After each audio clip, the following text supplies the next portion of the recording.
Hey friends, how's it going? It's Michael here. And this video, of course, is being recorded originally for our wonderful Facebook group here, You Are the Answer. You know, first of all, I have a little bit of a quick throat thing going on, so pardon me if my voice sounds a little bit weird, but I just felt really inspired to get on here and share with you all some things that I'm seeing so much more and more clearly as I continue to work in my own life, as I continue to work in the lives of my clients doing clearing work. And this is really the issue of receptivity and availability and allowing what it is that we say that we want to show up in our lives. I said it in video format before that there's no lack of wanting in the world. Everybody wants their circumstances to be changed. They want their problems to go away. They want their challenges to end. They want, that problematic person over there to somehow change, that problematic situation or the way they're being treated by someone else to change. There's something much deeper beneath all of this. There's no lack of wanting on the planet whatsoever, but there is a lack of understanding about how transformation really takes place and about how we can co-create what it is that we're looking for in life.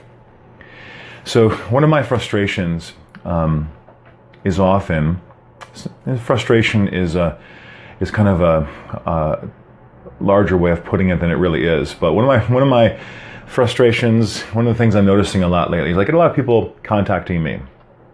Every day I'll have several people perhaps contacting me saying that they're wanting to just change something, and they're looking to my work because there's spiritual clearing, there's spiritual healing, and they're thinking there's something beyond what they know that is potential. They're wanting to tap into something that's beyond what they actually consciously know.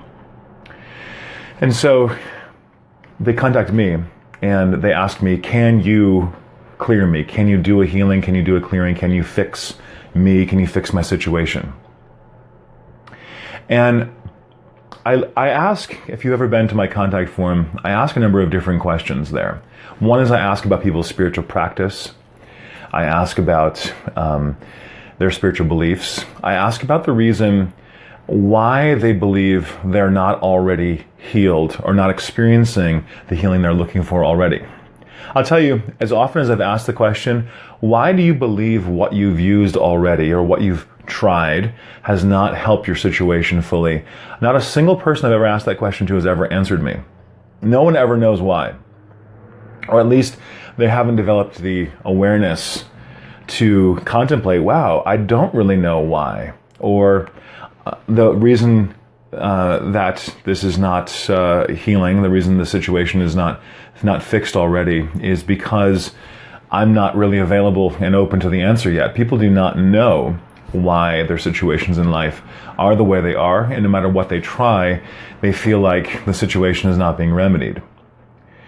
I will say that I was just in contact with someone recently who said this person's been on a spiritual path for decades.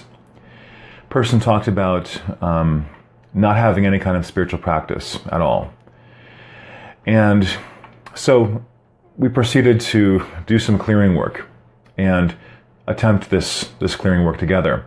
Now, even if I think I have some tools that I can use for someone that can really help, even if the so-called best healers in the world were to come into your presence and to try to work with you on some issue, if you were not inwardly available and receptive to that work, the work could not do anything for you. This is why Jesus constantly asked, are you willing to be made whole? Are you willing to heal? Are you willing to shift? Are you willing to let go? He didn't ask, do you want healing? Do you want me to fix this for you? I can fix it for you in spite of you. I can do it for you because I'm such a great healer. You notice that Jesus is never quoted as saying that. Anyone who's truly a healer will know that it's not really them who is doing the work at all. It's really always the individual who is seeking the healing that has to become the healer themselves. So this issue of not having a spiritual practice, of being on a spiritual path, I want to make the assertion here. That if you don't have a spiritual practice, what I mean by that is something where every day, even for a short period of time, you're connecting into that stillness within you. You're connecting into that inner sense of the presence of spirit alive as you, as the feeling of peace and of love. You're connecting into your heart space. You can do this through many different methods. You can do it through meditation, through affirmative prayer, through chanting, through sacred service, through yoga, dance, mindful movement. Anything that brings your full attention into the moment where you can sense that even if the outer senses are not completely still, there's an inner space. That's spiritual practice. That's connecting in. If you're not doing that, then you're not on a spiritual path. I would go as bold as to say that you're not actually on a spiritual path. What you are is you have a bunch of spiritual concepts and theories. You've read a bunch of books. You've seen What the Bleep. You've watched The Secret. You're into stuff. You're into New Age stuff. I have a lot of people I know who are really into New Age stuff. And this is nothing wrong with any of that. But if you're not practicing every day in some way that gets you connected into the presence, and even multiple times a day, if you're not connected into that, you're not making a conscious choice every single day, what's happening is that you have a bunch of mental concepts. You've realized mentally, hey, I can have more than I've ever dreamed of before. My potential is unlimited. There's unlimited healing, even when, the medical profession says I can't be healed. Even when I'm born into a culture, society, or family that says you can only do certain jobs or you can only have a certain amount of money. I know that my potential is unlimited. You have this theory, these concepts, but you're not applying the concepts in your daily practice. And therefore, I see this so often in my clearing work. The energy field, despite the person's wanting, they may be very desperate for a solution, desperate for a healing, but their whole energy field may be completely shut down, blocked, stress, tension, fear, worry, anxiety. All of that is holding the person hostage. And, excuse me, no matter what the healing technique, the healing modality, no matter what the book they read, if they're not inwardly available to the transformation they're looking for, nothing is going to help. They're not going to be able to answer that question, excuse me. Why is what I've been doing so far not helping me? They won't know. They'll think, oh, it's luck, it's chance, it's God's not blessing me, it's my parents, it's my ancestry, it's the government. We'll even blame ourselves. We'll think that's spiritual, but it's all of this stuff is the result of not inwardly choosing to connect on a regular basis. And I want to share with you a quote. This is one of my favorite books, The Heart of The Heart of Mysticism by Joel Goldsmith. It's very big, by the way. It's like 1,500 pages. I'm going to share with you a quote from page 469. I want you to listen to this with your heart. He says, "There is a river of life, a stream of God within each and every individual, awaiting recognition, and it is attained in the silence. If myriad unrelated thoughts race and tumble through your mind, pay no heed. That will not prevent God realization. The only thing that can prevent it is your unwillingness to set aside sufficient periods during the day for moments of receptive listening. As he, Spirit, utters Spirit's voice, the kingdoms of earth are moved. When, in meditation, you receive the divine impulse by the release of a deep, escaping breath, the still, small voice is announcing the presence and power of God within you. And you can be assured that the errors of sin, disease, lack, limitation, and death are melting away." Again, that's from Joel Goldsmith. He says, all the thoughts through the head, all the stuff that seems to get in our way sometimes, that can't prevent God realization. That's what we're really talking about. We're talking about healing. We're talking about clearing. We're talking about God realization. Recognizing the infinite presence of Spirit is right where you are already. It's already there, but unless you realize that it's there through being in the stillness, cultivating daily practice in silence and stillness and meditation in the ways I've mentioned earlier in this video, you will not realize that it's there, and you will get caught up in all of the stuff that's so prevalent on the earth, all the fear, worry, stress, anxiety, and that stuff will accumulate over the course of many lifetimes. That stuff will accumulate around you and within you, and it will completely cloud your vision, and you'll wonder, why am I sick? Why am I poor? Why do I not have the relationships I'm looking for? Why do I not fulfilled in life? You won't realize that the answer is already you. The answer is already there, but you have to dive deeply through your own daily spiritual practice, through your own commitment to your process, and dive deeply till you feel that click of divine presence within yourself at least once a day. Then you're beginning to create a space for the solution. You're beginning to say yes to spirit. I want to do this with you right now. I'm actually going to ask that a little bit of clearing be done for this group.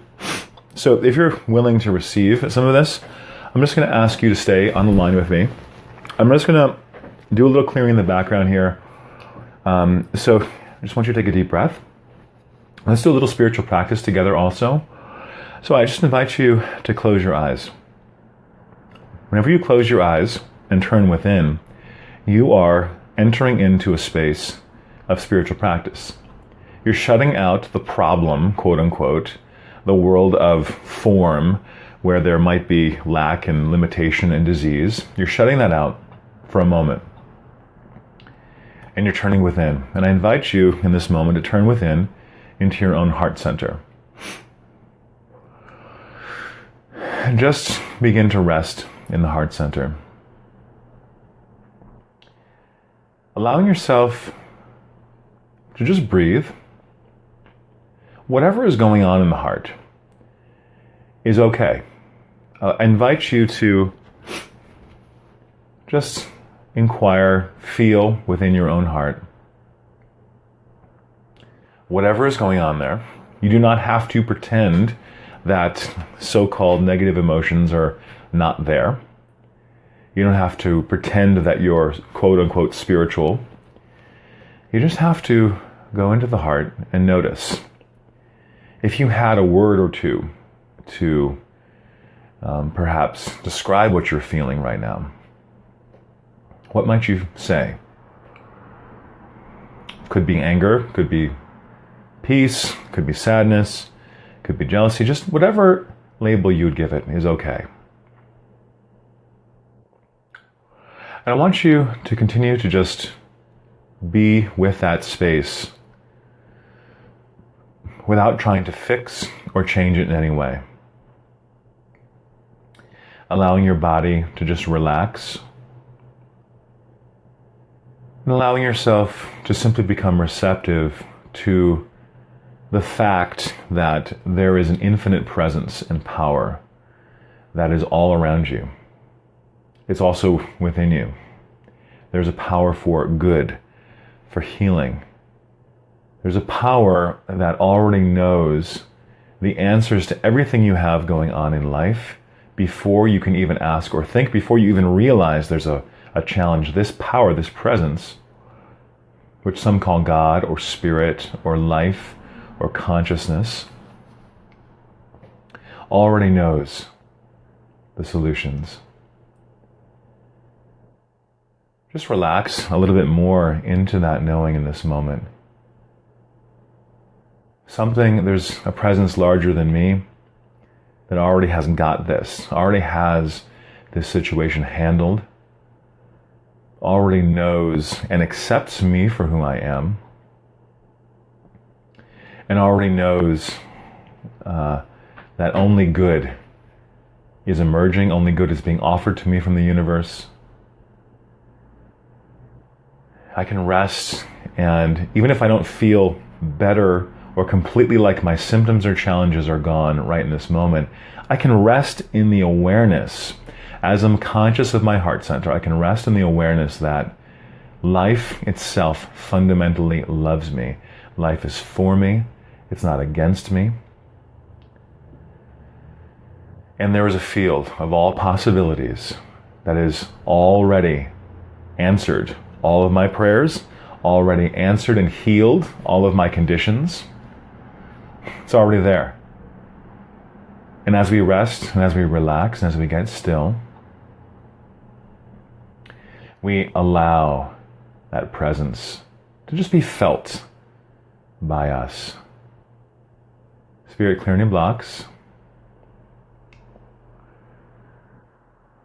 I just want you to be aware.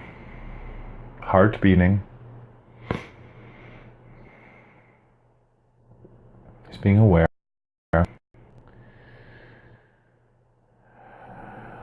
Relaxing. You're spending time right now in the presence. You're doing the exact thing that is going to bring about your healing, your manifestation, your shift. It all begins with you. You can continue to be in this space, or you can rejoin me here for a moment as we conclude this video. I want to again bring it back down to the fact that the answer is you. Remember, your problems do not need fixing. You need a shift in awareness. That's not really the same thing as fixing. You need an opening, a releasing, a healing in your perception. You can have that anytime you want as you cultivate the practice of being in the silence, being in the stillness, being with this presence of spirit within you.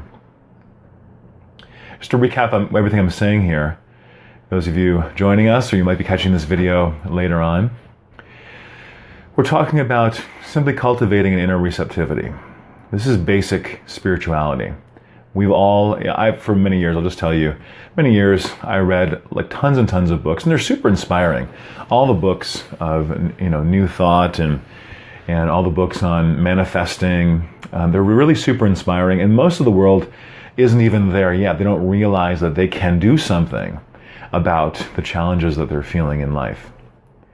But there's a step beyond simply knowing the concepts or reading the books. There's a step beyond that. The knowledge has to sink from the concept down into the heart, into your experience, into your feelings. How that happens, that's really the art of healing. And as I said earlier, just to recap again, the art of healing is not so much about finding somebody who's a good healer, quote unquote. Because ultimately, any of us who are in this kind of profession are only facilitating healing work. We're not doing healing, because all healing is done by you in the stillness of your own being. You might think, I'm going to this healer, I'm reading this book, I'm taking this modality, I'm having this vitamin or taking this diet shake or something. You might think I'm doing these things, but it ultimately it emerges from the place of stillness in your own consciousness. My goal with people is to try to get them to a place where they can actually feel their own being. If I'm doing healing work for people, I'm trying to get them to a place where they can feel the Spirit of God as their own life. Because that's where all their healing proceeds from. That's where their joy and the bliss and the abundance proceeds from. Everyone has to meet the healer halfway, or more than halfway, really, just by cultivating some willingness. Just by coming into, this is all available to you. This is completely free at every time. You just have to take 5 minutes a day to be able to be with your own heart and be with your own spirit. It can look like seated meditation. It can be walking meditation. It could be done in nature. What it looks like on the outside is not so important. The most important thing is that there's a sense within you of like, I'm coming to a stop. I'm coming to rest within the presence of spirit within me. It's not a concept. Just because you believe what I'm saying right now doesn't mean that you're practicing it. And we all have to come back to, we have to practice this every single day. Concept is the starting point. Okay, I believe this is possible, but then we have to come back to, I have to get into that stillness today. I'm feeling agitated. I'm feeling angry. I'm feeling upset at something. I'm feeling in fear. I'm feeling in lack. Something's not manifesting in my life. Wait a minute. I remember what that guy said in that video. My first step is not to try to fix the problem out there. Remember, the problem does not exist external to your own consciousness, even though the form may exist out there. The problem is a disconnect happening in consciousness. And so, first step, taking a deep breath. How can I relax my body? Maybe it's a little bit of yoga. It's a little bit of just stretching the body a little bit. Just really then snuggling in. I get, meditation. There's meditation shawls out there you can wear. This time of year here in the Northern Hemisphere is very cold. So you can wrap that around yourself. And you can just begin to go inside. You get better at this practice with time. And you can just take some time to listen. You're not coming from the perspective of I'm trying to fix, I'm trying to change, I'm trying to make something different out there. You're just coming into that space because you're wanting to feel that love of spirit pulsating through you. That's the starting point. When the Bible says, with God all things are possible, this is not a concept. This is not a religious teaching. This means that when you realize and open even a little bit to that presence of spirit as your own life, as your own heart, and you do that consistently, you do that even multiple times a day, you do that consistently, all things become possible as you realize that presence of God within you. No matter what you're trying to work on in life, no matter what technique, what modality, no matter what interests you, this advice is kind of core spiritual advice for all of us. And here's the thing. We've got to continuously remind ourselves, put up something on our wall or something, put a text reminder for us or something that we can remember, I need to sit in the silence for even 1 minute. When we do that, we can cultivate, we can hit that place that Joel Goldsmith, the person I was reading from earlier, he calls it a click that you receive in consciousness. You feel like, I just dropped into that sense of the presence. It's almost like you don't have to spend much longer in meditation after that. You can just then go into your day. You've connected with the source within you. So this was just on my heart tonight, and I really wanted to share this with all of you. I'm going to leave it at that for this moment. And grateful to all of you. Again, I know that this video was not planned for this Facebook group. And I will do spontaneous things occasionally like this. But the videos are all archived on this page, so you can watch them at any time. But I will be doing more things that are actually planned. I will invite all of you in this group to those things. We're going to do clearings and teachings and stuff. And you'll know exactly what time it is in your time zone. So thank you, friends, for watching. I'm going to go and rest my voice for a bit. And good practicing. Let me know how you're practicing. Okay, friends? Talk to you soon. Bye-bye.